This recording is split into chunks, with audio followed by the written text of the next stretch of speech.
आपको अभिनंदन तो याद होगा। ये वाकया है फरवरी 2019 का, जब इंडिया का उड़ता ताबूत पाकिस्तान में आ गिरा, जिसे इंडियन पायलट अभिनंदन उड़ा रहे थे। उड़ता ताबूत असल में मिग-21 को कहा जाता है। इंडियन एयरफोर्स ने रूस के बनाए हुए मिग-21 लड़ाका तैयारों को रिटायर करने का फैसला किया है। ये वही तैयारे हैं जो कई दहाइयों तक इंडियन एयरफोर्स का हिस्सा रहे, जो उड़ते ताबूत के नाम से मशहूर रहे हैं।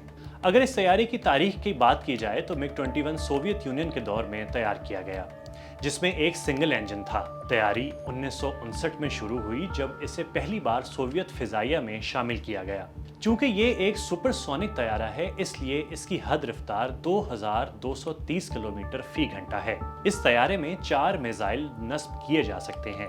पहली मर्तबा 1963 में इसे इंडियन फ्लीट का हिस्सा बनाया गया और अब तक 700 से जायद मिग-21 मुख्तलिफ वर्जन्स में हासिल किए गए, जिनमें से ज्यादातर तैयारों को हादसात या टेक्नोलॉजी पुरानी होने की वजह से सर्विस से बाहर किया जा चुका है। एक अंदाजे के मुताबिक अब तक 400 से जायद मिग-21 तबाह हो चुके हैं और इन हादसात में कम से कम 170 पायलट जान से जा चुके हैं।